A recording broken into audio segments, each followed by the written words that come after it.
Now there's a brand new webpage, especially for this podcast. The Politicrat Daily Podcast can now be found on thepoliticrat.com, a brand new page that centralizes all of the places that you can listen to this podcast, the major platforms, and many others at thepoliticrat.com. Lots of content that you can see there right now and every single day. So subscribe now to the Politicrat Daily Podcast and make sure you visit thepoliticrat.com. Thank you.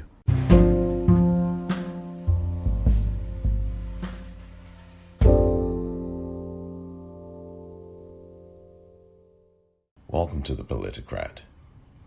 I'm Omar Moore. It is Friday, January the 15th, 2021. On this edition of the Politicrat, as Dr. Martin Luther King Jr. has his birthday today, and with his official holiday for his birthday coming up on Monday, today's topic is white America. White America really in some big trouble, I think. And it isn't even just because of what happened last week. It's because many are still profoundly in the dark about just how serious things are in this country when it comes to racism, when it comes to the way this country will either survive or perish.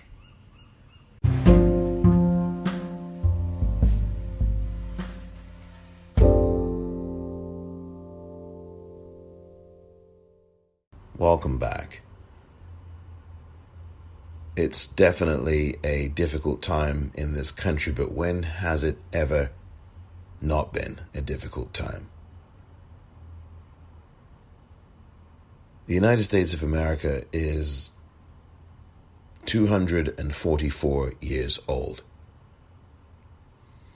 And if it is to get to 245 years old in just a few months' time, then this year is going to have to be the year that the vast majority of its citizenry, meaning the nearly 70% or so that are white, will have to get a reality check on just how serious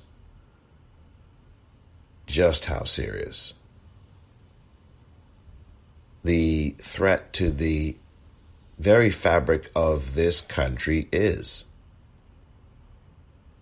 But in a very ironic way, I use the word fabric because fabric is actually the kind of fabric that is bloodstained. The kind of fabric that has for not only 244 years of the United States, but 500 plus years of America itself, has been drenched in blood. The country was born in violence. It was founded in and upon violence. And the real issue for everybody, but especially for white Americans, is when will you learn and confront the history of this country? Now, of course, there are, 25%, I would say. Maybe you might say more, but I would say around 25%, maybe 20% of the country that is very, very clear. 20% of white Americans who are very clear about what needs to be done, what their role has to be to change things, to be an anti-racist, and to do the education that they have to do in their neighborhoods, in their families, in their communities, in their households. I mean, there's 20% of the country who are white, 20% of white people, I think. And of course, this is my opinion. I don't have a scientific database from which to pull this number. I am pulling it out of my... But seriously now, this is no laughing matter or joking matter. My view is that we have about 20 or so percent of white America that gets very clearly what's going on, that understands. But I think there is 80% of white America that just either doesn't care, which is what I really think it is, don't care, or quite frankly isn't interested in doing a thing. When you have privilege, when you are in the majority, and when you know that the society that you are living in favors you and people who look like you, even if you aren't the richest person in that society, even if you aren't the most successful person in that society, what you will do, I think, and what I think a lot of white people are doing in that 80%, are hanging on to the benefits of being white in a system of whiteness. That's what I think is going on. And so that system for them is used as a cover, not to challenge anything, and benefit from the very racism they claim that they are not a part of. And so the words, "I am not a racist," are futile, weak, source, distant, ineffectual. They don't matter.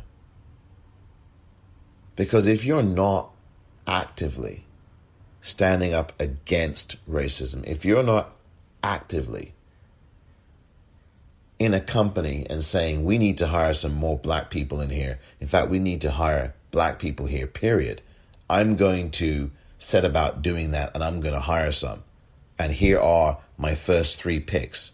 Let's bring them in and let's see what happens. Let's hire them. And if they don't pan out, the next group I'm going to have are another few black people. If you're not doing things like that and you are in a position of power at your company that you work at, the few of you who are still working at this point, but if you're at a company running it or in a position to hire and you're not doing that, then you are a racist. Then you are someone who is not an anti-racist. Because you know well that the playing field of your workplace is predominantly white. You know that very well. You can count on one hand the number of black people that you have hired. You can count on one hand the number of black people who are managers at your company. In fact, you don't have any black managers at your company. Some of you, many of you, most of you, perhaps. And if they are managers at your company, what are they managing?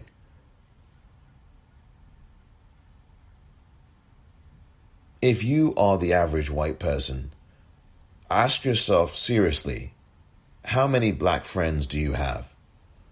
And I posed this question several months ago on this podcast when I asked the same question. And I said, take away people that you work with. Now, I understand that a lot of people in this country or in any country, they make friends with people they work with. But I also understand there are many people who do not fraternize with people they work with for many obvious reasons. And so those particular individuals do not have friendships with people at work. And there are good reasons for that, I think, in many instances. But I think what I am trying to get at here is how many white people listening to this have more than 3 black friends? How many of you do? If you're white and you're listening to this, how many of you have more than 3 black friends?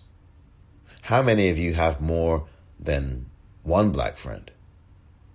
How many of you have any black friends? And I'm not talking about some ex-boyfriend or ex-girlfriend or ex-husband, ex-wife. I'm talking about current, present friends. Not work colleagues, not people you've been friends with. I'm talking about current friends who are black. Do you have one? There was this survey that came out, I don't know when it was, about 3 years ago now, maybe longer, 4 years ago, maybe even less, that talked about 80% of white people or so, if not more, don't have any black friends whatsoever. 80% of white people in America, according to this particular study, and it might have been published in the Wall Street Journal, that 80+% of white people in America, between 75 and 80% or so, do not have a single black friend to speak of. But I'm not racist.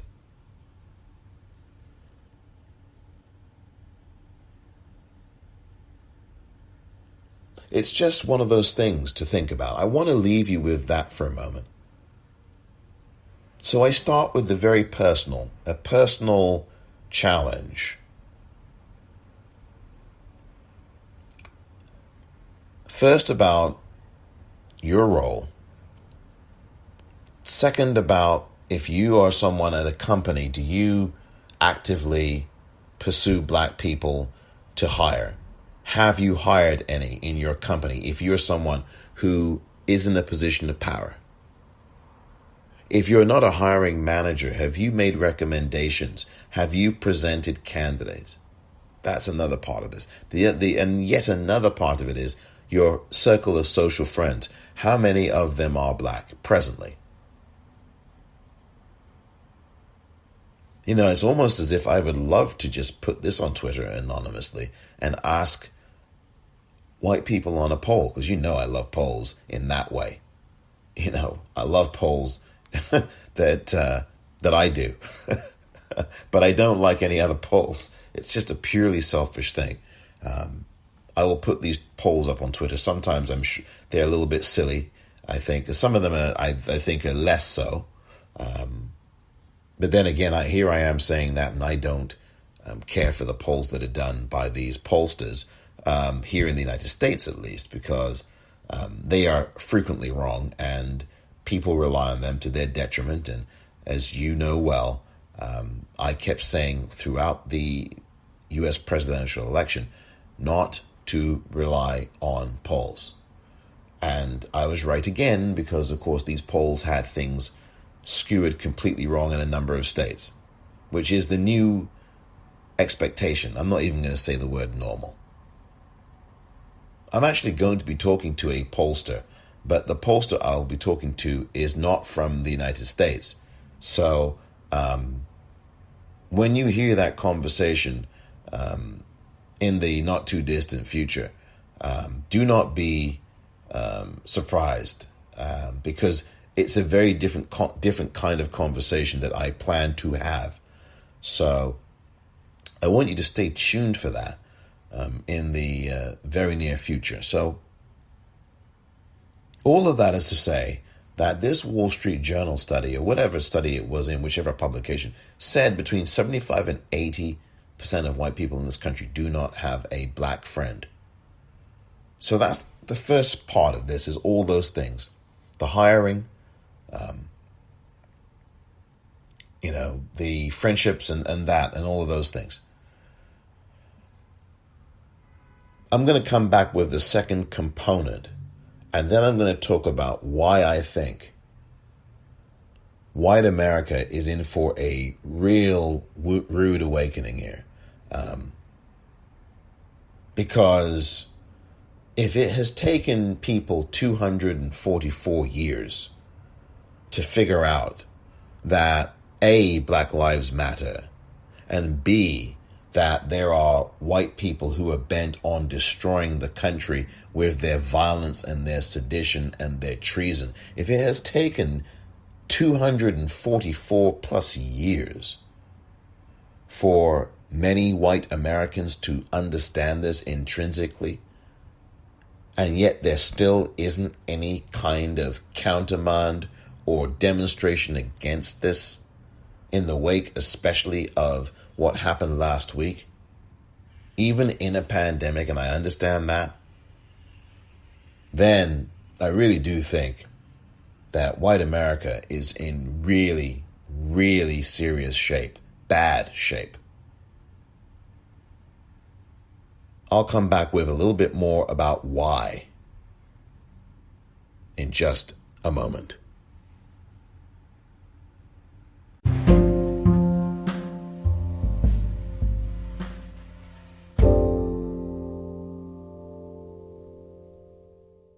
We have supported the enemies of the peasants of Saigon.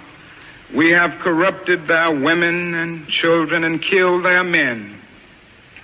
Now that is little left to build on save bitterness. What of the National Liberation Front? That strangely anonymous group we call VC or communists? What must they think of the United States of America when they realize that we permitted the repression and cruelty of DM, which helped to bring them into being as a resistance group in the South? What do they think of our condoning the violence which led to their own taking up of arms? How can they believe in our integrity when now we speak of aggression from the North as if there were nothing more essential to the war? How can they trust us when now we charge them with violence after the murderous reign of DM, and charge them with violence while we pour every new weapon of death into their land? Surely we must understand their feelings, even if we do not condone their actions. Surely we must see that the men we supported pressed them to their violence. Surely we must see that our own computerized plans of destruction simply dwarf their greatest acts. How do they judge us when our officials know that their membership is less than 25% communist, and yet insist on giving them the blanket name? What must they be thinking when they know that we are aware of their control of major sections of Vietnam, and yet we appear ready to allow national elections in which this highly organized political parallel government will not have a part? They ask how we can speak of free elections when the Saigon press is censored and controlled by the military junta. And they're surely right to wonder what kind of new government we plan to help form without them. That was Reverend Dr. Martin Luther King Jr. on April the 4th, 1967, from the Riverside Baptist Church in Harlem, USA, with one of the speeches that you don't hear nearly enough. In fact, it's not ever really played on television in the United States. It's called Beyond Vietnam, and it's often also called Why I Oppose the War in Vietnam. And that was just a part of the speech that lasts about 53 minutes or so, maybe a little bit more, maybe a little bit less. And I'm going to provide a link to the entirety of that speech for you to listen to, particularly on this day, Dr. Martin Luther King's birthday. He would be such an important voice right now, and he still, of course, is an important voice. His voice is always with us and is present, but he's not here, because that's the kind of person who would certainly be speaking out right now. But look what happened to Dr. King. He was murdered by Americans. He was murdered by white America, in fact, metaphorically speaking. And today is Dr. Martin Luther King Jr.'s birthday. And Monday will be the national honoring of him and his birthday. And that holiday took almost 35 years to materialize. Can you imagine somebody who preached nonviolence? This gives you an idea of what America is. Somebody who preached nonviolence, who preached brotherhood, sisterhood, love, compassion, peace, justice, was murdered. I mean, that should tell you everything. Assassinated. And it was by somebody white. Now, people say it was James Earl Ray. There are reasons to believe that that may not be true. The King family have spoken about this at great length. There's been discussion about this for a long time. The bottom line is that to show you what shape America is in fact, what shape white America is in, a black man, preaching peace, love, compassion, and justice, and moral right in terms of the deal with countries having their own elections when the United States of America has, through its foreign policy, decimated so many governments that were democratically elected. And that's the man that gets killed. That's the man that gets assassinated. He has the temerity to speak out against a war machine, and for that he is murdered. He didn't do anything violent. Dr. King never did a thing violent. And he ends up being assassinated. And do you know that back in King's day, the vast majority of white Americans despised him? And they despised Malcolm X, and they despised Medgar Evers before them both.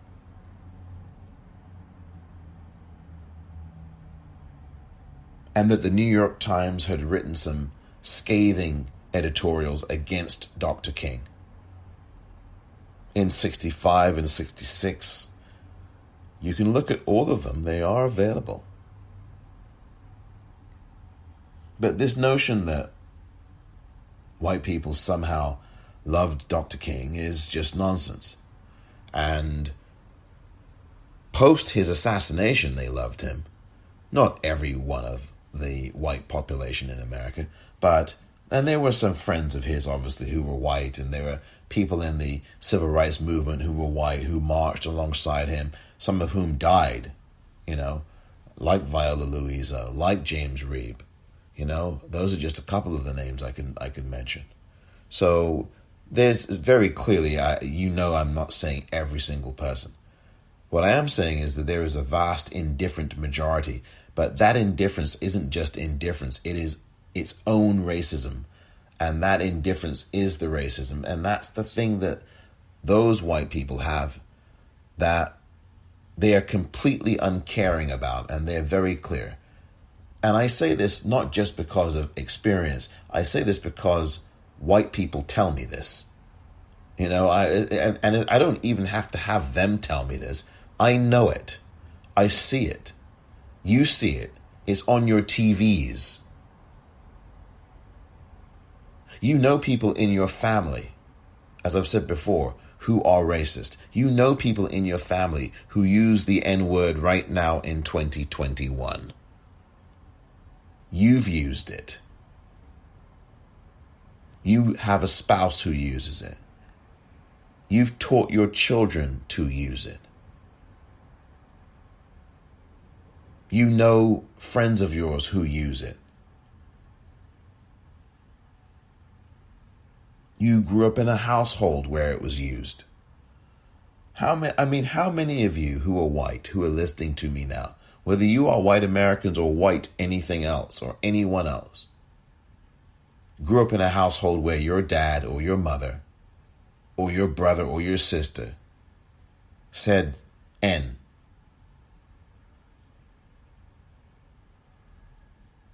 You can't tell me that you weren't in a household like that.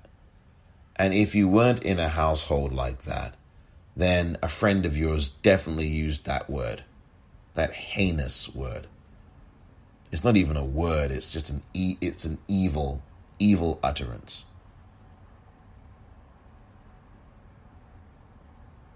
Did anybody really care? I mean, people say that, oh yeah, September the 15th, 1963 in Birmingham, Alabama, the 16th Street Baptist Church. Well, that really changed the way America... Did it really change? Was that really the last straw, or is that some kind of narrative that we are being fed? Because you knew about the 4 little girls in 1963. You knew about Dr. King in 68. RFK in 68. Before that, it was JFK. Malcolm X. Medgar Evers. You knew about what happened. You knew about what happened with Rodney King. You knew about what happened with Abner Louima, Amadou Diallo, Yvonne Smallwood, Tatiana Jefferson, Patrick Dorismond, Philip Parnell, Yusuf Hawkins. You knew what happened. Michael Brown, Trayvon Martin, Jordan Davis. You knew what happened. You knew what happened. Rakia Boyd, Tony McDade,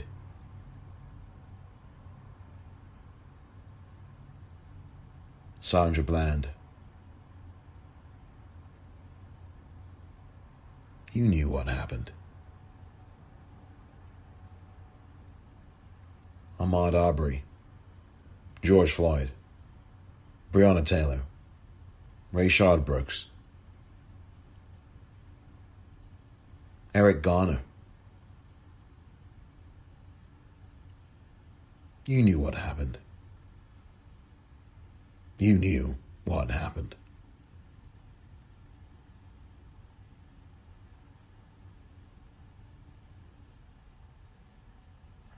And there was a murder in Philadelphia. Police murdered another brother there during the election season. It was literally in late October, as people were voting in Pennsylvania and Philadelphia. Just this week, in Killeen, Texas, a mentally challenged black man walking around in his garden area in front of his house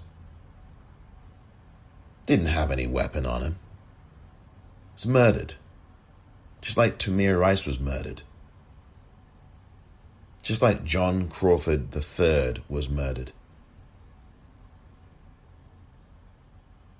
Just like Stephon Clark was murdered.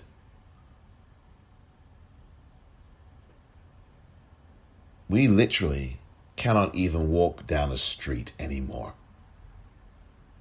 We literally cannot have 6-year-old black girls standing in front of their stoop, selling water, right here in San Francisco, California, without a white woman coming up and calling the police on the 6-year-old black girl.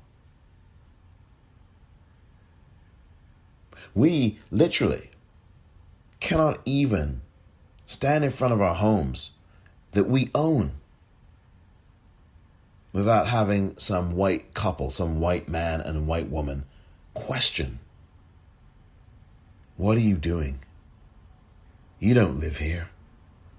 I know who lives here. You don't live here. That too happened here in San Francisco, California, just last year.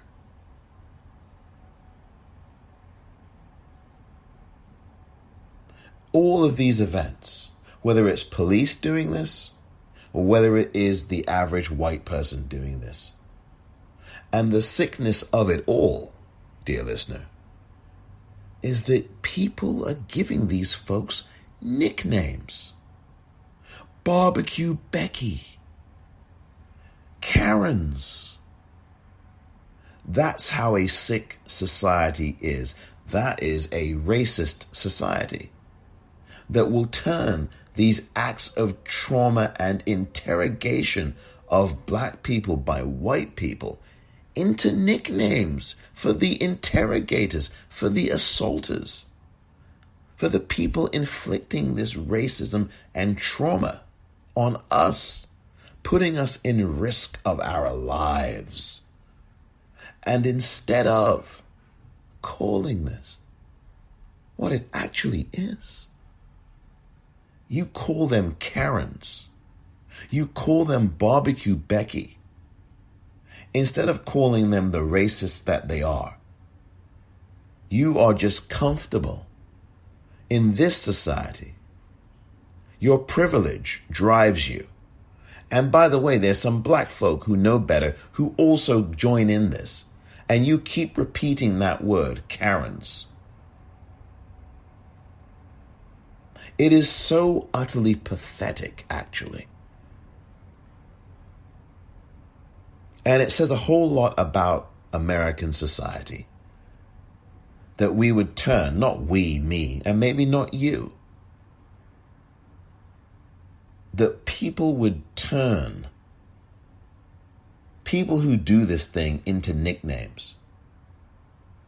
Do we give rapists nicknames? Do we give black people who commit crimes nicknames? I know you call them N. I know that's what people call black people who are committing crimes. But are you giving them these affectionate names? Are you going to be all alliterative?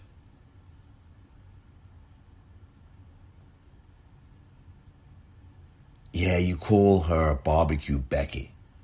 What do you call somebody black who calls the cops on someone who isn't doing a thing?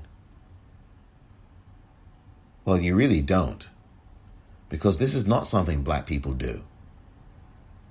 We have better things to do in our lives. We are too busy dodging the bullets of hatred and racism in an institutionally racist society. Not to mention the ramifications of that society when it comes to the poverty in some of the neighborhoods that are black, where there is gun violence. And most of that gun violence, if not all of it, is a reaction to the systemic racism and whiteness. So the poverty forces them into crime. And it's systemic poverty because that poverty could easily be avoided. But you choose to allocate resources only to white neighborhoods and to affluent ones, and even ones that aren't so affluent. Whereas the black neighborhoods, the ones that are poor, are left poor and are made poor by choices being made by people in power. This is really what's going on, folks. But I rattled off a list of names a few moments ago. And I want to know again, and I still haven't had a reliable answer to this question, and I've asked white people offline what I'm going to say to you right now. Why did it take George Floyd, and I say his name in that tone, but I mean it in the most respectful way. Why did it take George Floyd for many more white people to wake up? All of these killings, Alton Sterling, Philando Castile, I can go on, have been on video forever, on a loop with the news media. But it was George Floyd that you said, oh, that's enough. Enough's enough. I'm going to stand up now. You know, if there were white people, men and women, being killed like this on video, I dare say it wouldn't have taken you this long to make a stand about it if you are white. You would have been in the streets from the start, and this thing would have been over. If white people were being killed at this rate by law enforcement, by police, you wouldn't have law enforcement around to be doing this. So I ask once again, why did it take many white people to finally wake up when it was George Floyd? Why was it George Floyd that did that? When we've had for centuries these killings of black people. White people lynching black people. You had lawyers, doctors, nurses. And that's the portion of this inquiry that I'll get to in a moment. But again, I want to leave this segment with this question for people who are white, who are listening. I really would like you to answer this for me, please. Why do you think it took the assassination, the lynching, the execution of George Floyd for many of your kith and kin, and maybe you yourself, to finally wake up and stand up?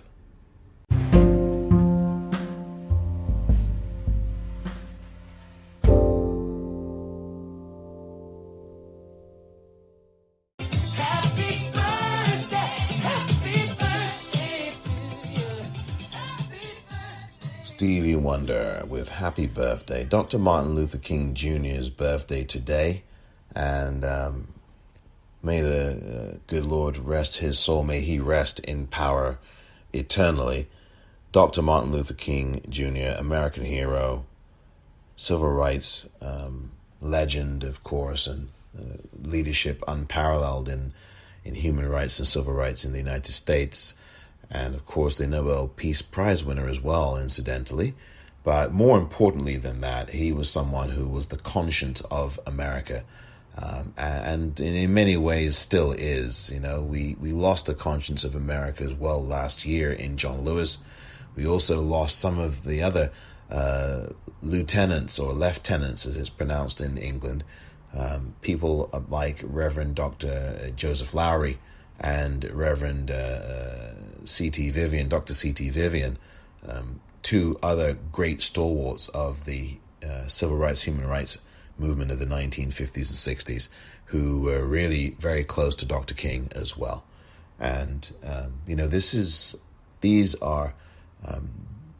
are people that we have to keep studying, and white people have to keep studying them. There are a lot of black people who are very familiar with the individuals I have just rattled off. But white people need to be familiar with them too. And I know that some are, but this isn't about the some.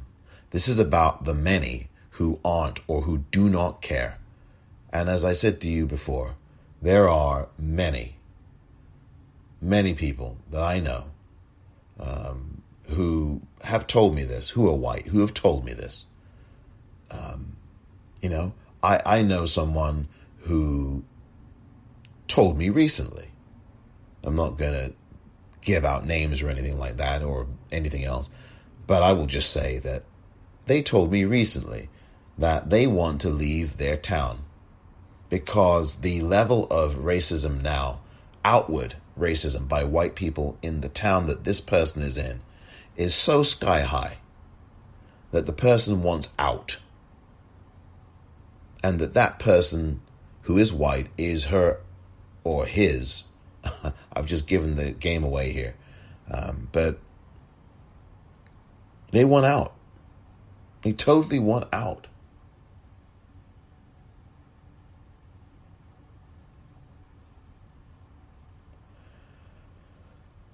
This last portion is the violence portion, the white violence that many white people are either numb to, deaf to, don't care about, cheerlead. You have to understand why I titled this particular episode of this podcast, Why White America is in Trouble. Because throughout just the last 100 years, the amounts of people who did lynchings or who attended them in this country. I mean, you'd have thousands of people in the town squares of cities all over the country. And please don't tell me it was just in the South. It was out here in California. There's places like Pleasanton, which isn't all that far from San Francisco, where lynchings of black people was a regular occurrence. Were a regular occurrence. This is going on all over the country. This has been. And in places like Alabama, people were dressing up in their Sunday bests. You had thousands of white people, everyday people, with their kids, mothers and fathers, everything but the family dog attended these lynchings of black people. And they all stood there, posing for pictures, smiling at the camera, with a dead black person dangling just inches away from them.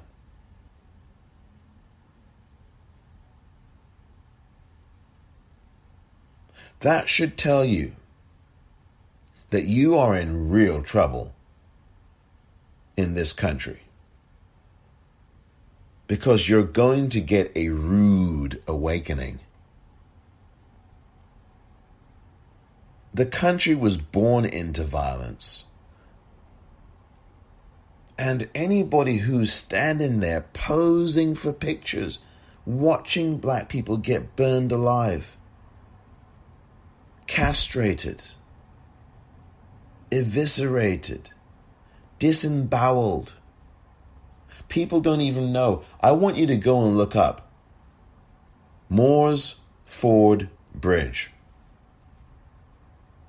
Type into your search engine Moore's, same last name as me, apostrophe S, Ford Bridge. And you don't have to tell me. I already know what you're going to find. But I want you to type that in. That's your homework. Right? I don't give you homework. That's Randy Rhoads. Randy Rhoads does that. Right? I've talked about Randy Rhoads. I really want you to type in Moore's Ford Bridge. You tell me what you find. The Moore's Ford Bridge. And you'll pretty much find it, right? You will find, and you will instantly see what it is I'm referring to. Moore's Ford Bridge.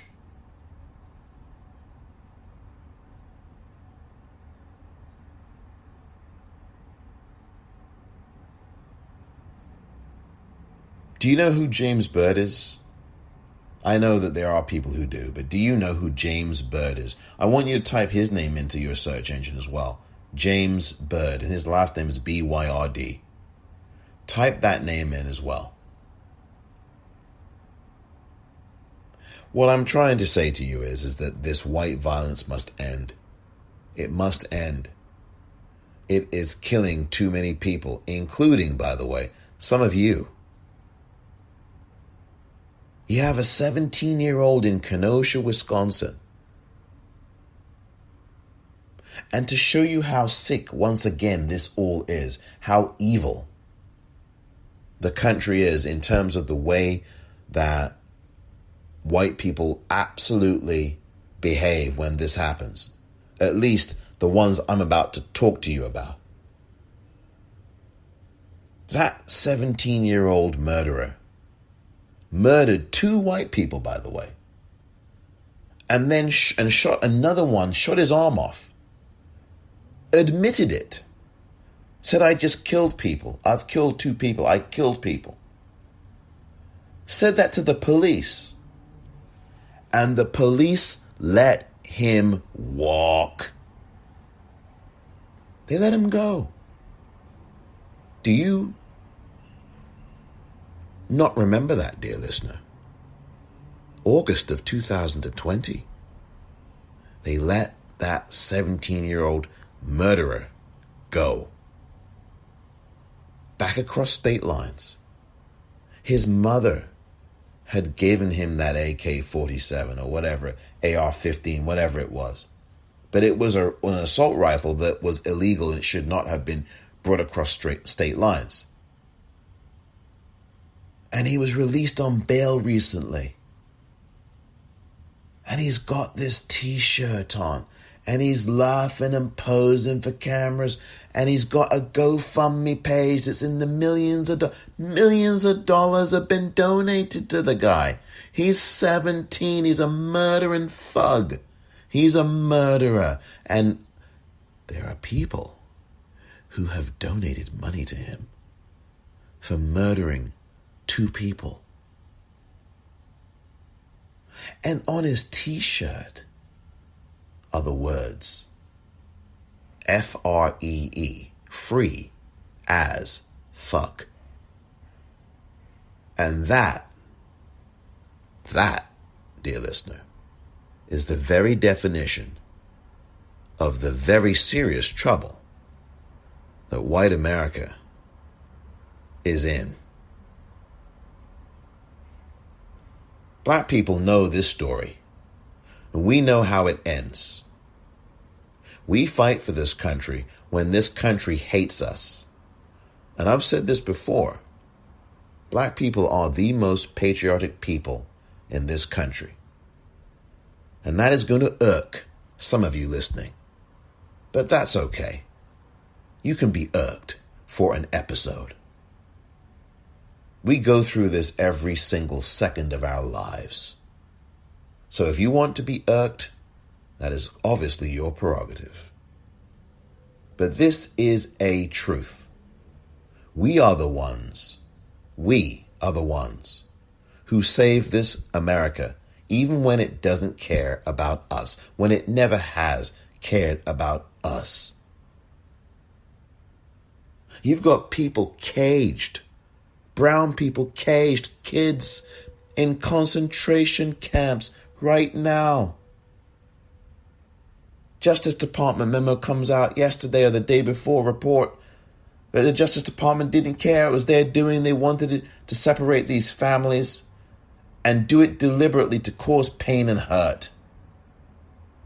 It was malicious. There was no reason for this but to punish. You don't even know what this is. I don't think half of white America has a clue of what is going on around them. James Baldwin has been at this forever. Angela Davis has been at this forever. Toni Morrison, before she passed away, has been telling you forever. Maya Angelou, I could go on and on and on. Of course, Dr. Martin Luther King Jr. You just don't know how many black people have died telling you that you're going to have to change. And there have been some white people who've died trying to tell you. We tried to tell you. But I think it's way past telling. It is too late now. And for those who say, oh, you're pessimistic, I actually think that that's a point of privilege too. That comes from a very privileged lens, in my view.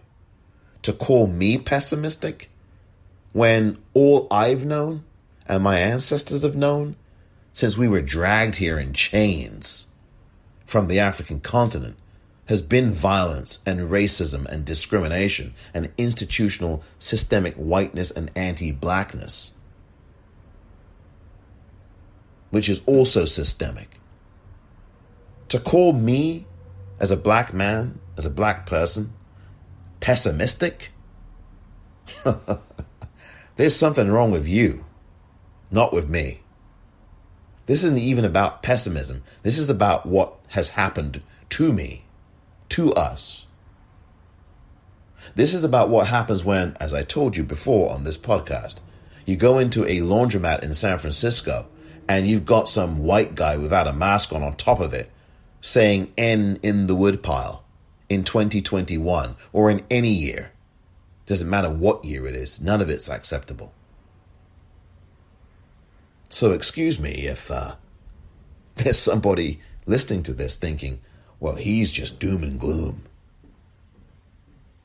I guess you've got your rose-colored glasses on then.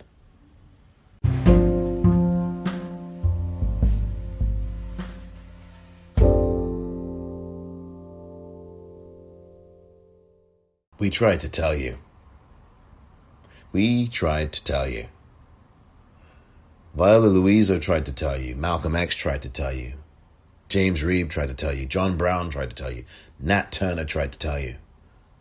Harriet Tubman tried to tell you. Sojourner Truth tried to tell you. Ida B. Wells tried to tell you. Barbara Jordan tried to tell you. Shirley Chisholm tried to tell you. Dr. Martin Luther King Jr. tried to tell you.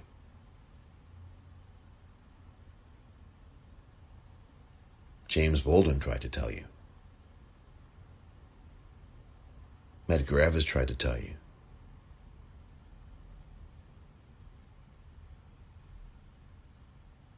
I can go on.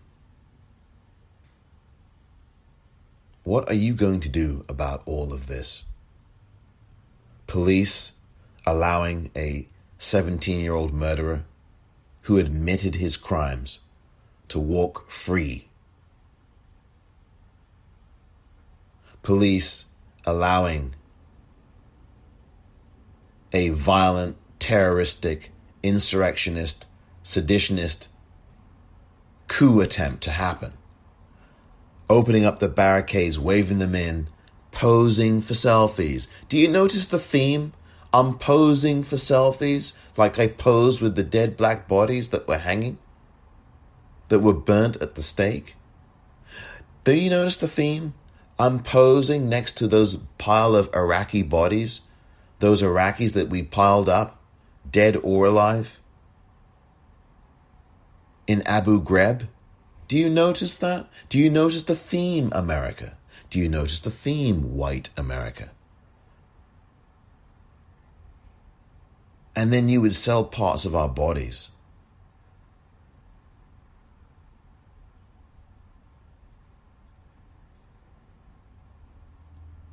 We have not, make that many white people have not looked at their history. They've not looked at American history at all.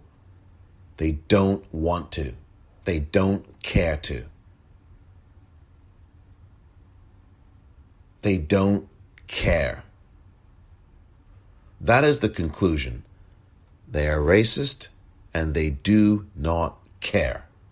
Because if they did care, and if we had 80% of white America care, this stuff would have been done with. We wouldn't have all of this now. We wouldn't. Mobs of people attacking the seat of government. That's an attack on you and me. That's an attack on all of us. And these attacks have been going on for 200, 300, 400, 500 years. White men have been just attacking and murdering and genociding. You have the guy in the White House who's got a few more days left, 5 more days of him. And all he did was destroy. I kept saying this to you. He was the one who stood there and then waltzed in after you and me were tear-gassed, the metaphorical you and me, were tear-gassed in Lafayette Park, in Lafayette Square, in Washington, D.C., June 1st of 2020. He strode in like he was on an invisible white horse. Strode in. Peaceful protest. They weren't even protest. They were just walking down the street with their signs. Last time I checked in America, that was something you could do. I mean, Lord forbid. You know, you had all of this violence. You had these people traipsing around in the Michigan state capitol back in April. Police didn't do a damn thing to them. Not a bloomin' thing. They had guns. They were armed with their guns. They were in the chamber. 2 of them we found out later, wanted to kidnap and kill the governor of the state of Michigan. Oh, but that's okay. Like I say, you know, that's the attitude of people. That white violence is fine. Oh, okay. It's not okay. It's never okay. No violence is okay. It's not okay. But when you've got laws that say open carry, now I know the Michigan legislature now has since, in their infinite wisdom has decided we better not allow open carry in here. But there is open carry still in the state. That should tell you a whole lot right there, America. When your state's laws are allowing open carry in this environment now, still, you've had open carry for all this time. And to show you how racist this country is, when in California, in the mid-1960s, you had the Black Panthers, just with their rifles in an open carry state. That's what California was. Open carry ended after the Black Panthers were on the state capitol steps with their rifles demonstrating. And the governor, Ronald Reagan, you remember him, said, nope, this is it. That's enough.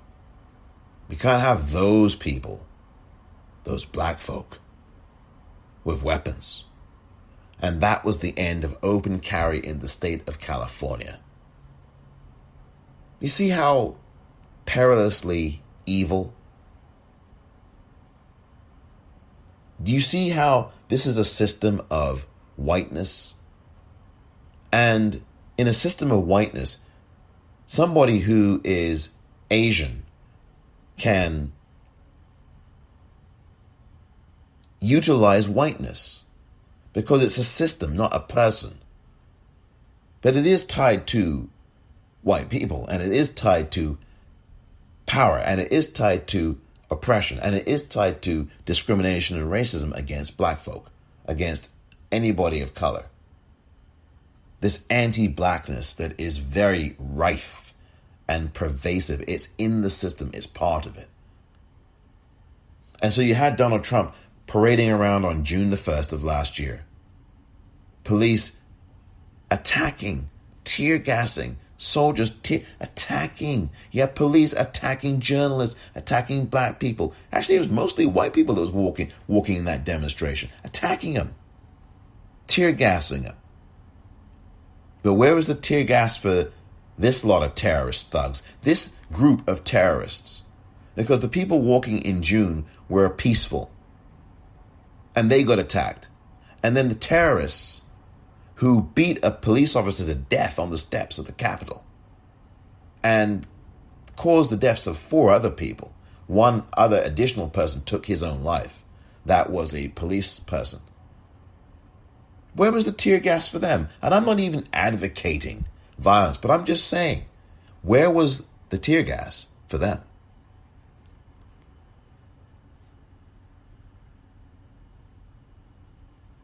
We are just looking at the beginning of real trouble for white Americans, because you're going to have to make a choice here. You're going to have to start confronting members of your own family who are going to the U.S. Capitol or going to a state capitol this week or next month or next year. You're going to have to start turning them in like this young white woman did the other day. She turned in her mother and her uncle. You're going to have to start doing things like that, folks. And I'm talking to white people who are listening to me right now. You are going to have to turn in members of your family. If you get word that they're doing something like this, you need to drop the dime on them. And I know in the mob culture, I can hear you now. Oh, I'm not going to be a rat. I'm not going to be a rat. That's not right. That's not right. It is right. It is right. You've got some choices to make. And so this is another reason why I say white America is in big trouble. Because we'll see who's going to stand up and be counted now. There's certainly a section of white America that is standing up and being counted, and it's those terrorists that are murdering people and threatening politicians. Oh, they've let you know what they're about. Murder, violence, terrorism, sedition, insurrection, coup attempts. They want to overthrow the government. There's no question. And you know some of these people, some of you. I think she was only 17-year-old white girl, white woman, white girl, white female. Let me just say that instead of anything. 17-year-old white female has the sense to do the right thing. Some of you who are 3-4 times her age have done nothing about stuff like that. You know they're in your family. You know they're in your immediate family. You know that. But you don't do anything. So you enable them, you abet them, you are them. Only you don't speak. The only difference between you and them is that you do not speak. In fact, they may have at least the evil guts to open their mouth and be disgusting and racist. And what are you doing? You sit there silently. You don't challenge them. You laugh when they make a so-called joke at your workplace, but you don't confront them. Do you? Do you? I've done it many times when I've been in the office, when I've been in any office that I've worked in, I have confronted this stuff directly.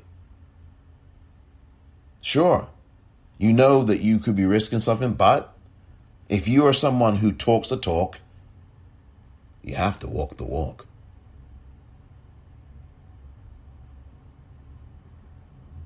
And here's the thing that really gets me. Another reason why I think white America is in real trouble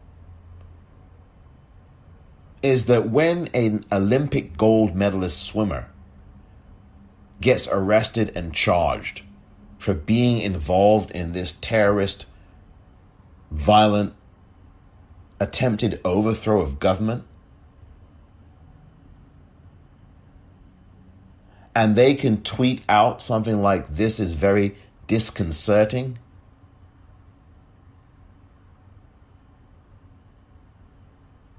and then just a few yards away from where that Olympic swimmer, this gold medal, I don't care how many blooming medals he's won, take his bloody medals away from him. But then just a few yards away, Representative Ayanna Pressley from Massachusetts, the black congresswoman, has her panic buttons removed from inside her office. And it was done without her knowledge.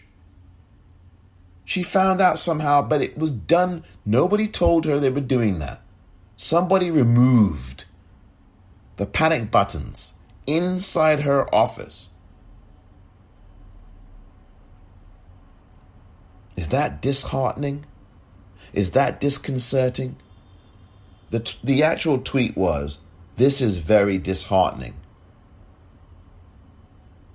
What about what happened to Ayanna Pressley, Representative Presley? Was that disheartening? Was that at best very disheartening?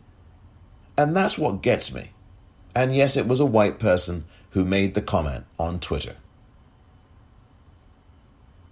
Someone who actually, I think, should certainly know better. But the reason why I'm so pissed off about that is because it symbolizes the truth in this country and its history, is that the white man who commits violence gets all the accolades and the plaudits, and he's lauded, and he's given sympathy and empathy. Empathy. Oh, Mike Pence, oh, he's doing the right thing. Oh, Mike Pence. This guy's involved in it. This is the guy who sat there silently for 4 years and then out and out showed his contempt for brown people when he went down to the border and looked into the cages in those concentration camps south of the border and kind of had a blank look on his face as he looked at all the men crammed up together in a small space. This is just before COVID began. And the stench. And he just walked away. I don't think he even got a tour of the kids or the women. He just walked away. That's Mike Pence. And now people are lauding him. White Americans, some of them, lauding him. And I'm not even talking about people in the Republican Party, in the Trump Party. I'm talking about people who call themselves Democrats. I know someone like this, lauding the man. For what? Exactly. You see how white Americans and, quite frankly, some black folk, black Americans, African Americans, some of us laud these people for doing the bare minimum. I talked about this previously. You laud the Olympic swimmer. Oh, this is very disheartening. What's more disheartening? What he did and what he's being charged with, at least, or the fact that he's an Olympic swimmer, gold medalist, who is a white man? Is that what's the more disheartening thing for you?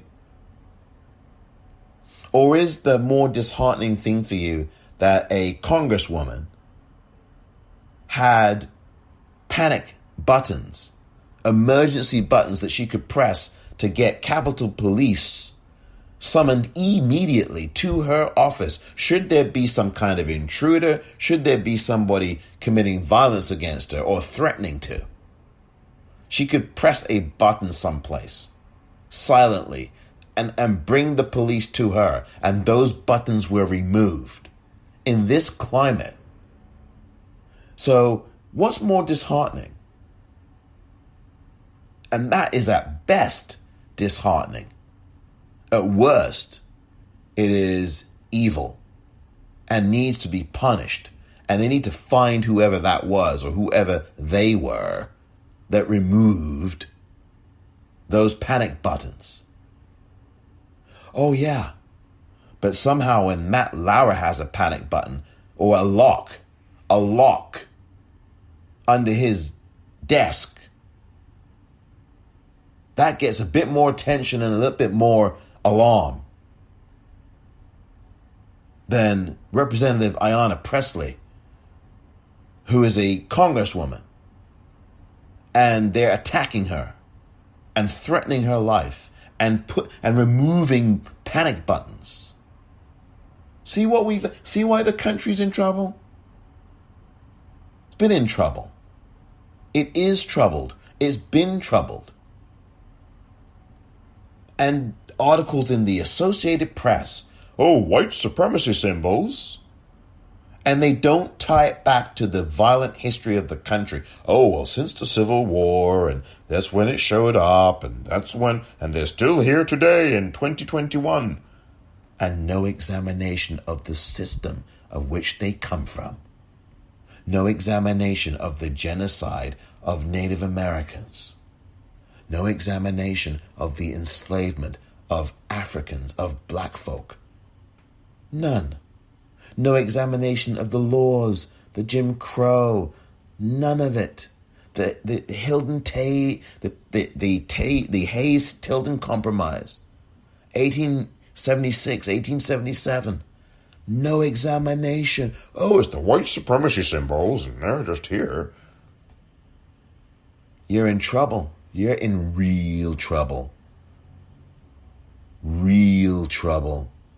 And you can't even see it. I watched this Frontline thing last night. It was a repeat, Frontline documentary. I think it was American Voices during 2020, the pandemic. That was the theme. You have this 70-year-old white woman talking about, I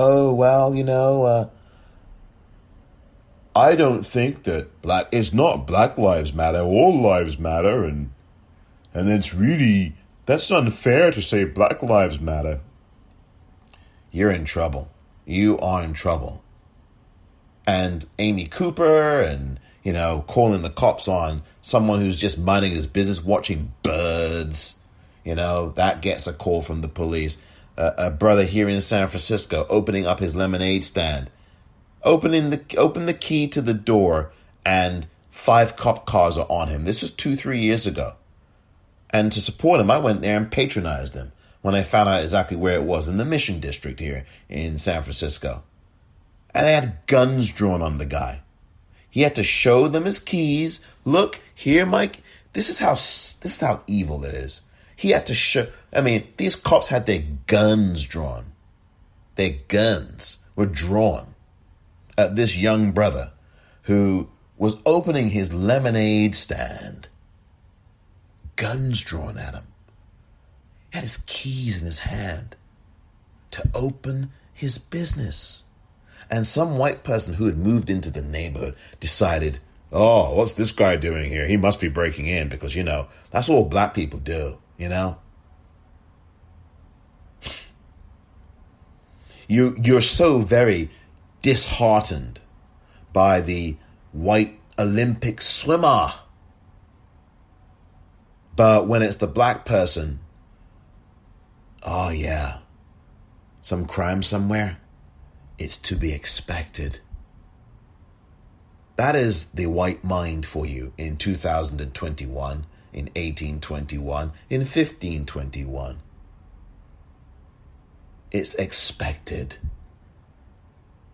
Even people who say that they are the most egalitarian people have these feelings and these thoughts. They pulse through their brains. They try to fight the impulse, but no. They know what the truth is in their hearts, what they think about black people. And you know it too.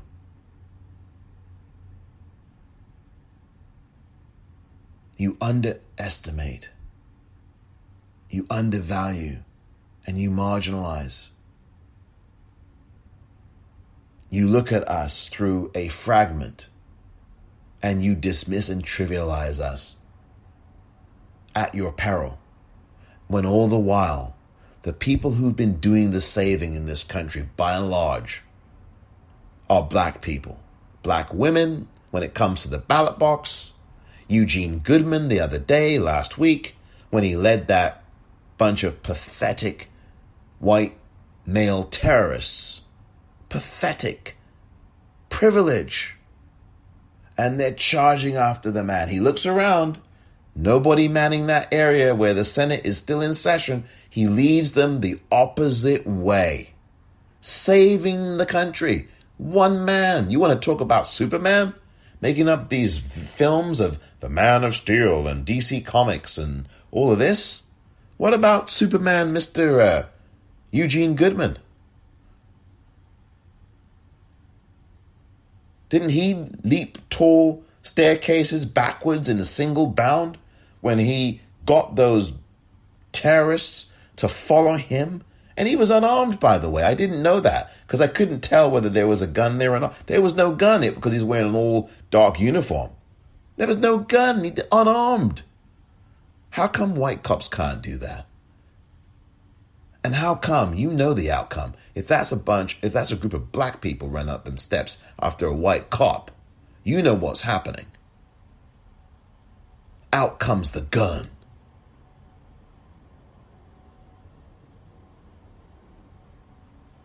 Joe Biden will honor, I'm sure, and he will do it, honor Eugene Goodman with the Presidential Medal of Freedom. That's going to happen sometime next week.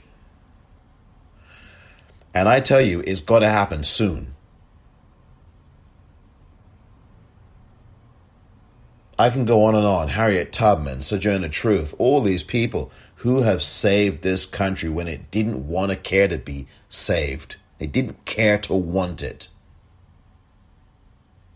People shrugging their shoulders. Chuck Schumer saying this. Someone he knows, a friend of his, one of that friend's family members shrugging his shoulders at the violence. Yeah, he wouldn't have shrugged his shoulders if it was black people doing that. He would have had an opinion that would have involved more than shrugging his shoulders. That I can tell you. It's all about who you value and who you hate.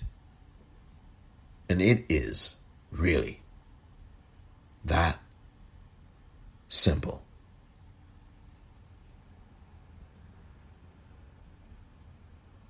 Thank you very much for listening to this edition of The Politicrat. I am Omar Moore.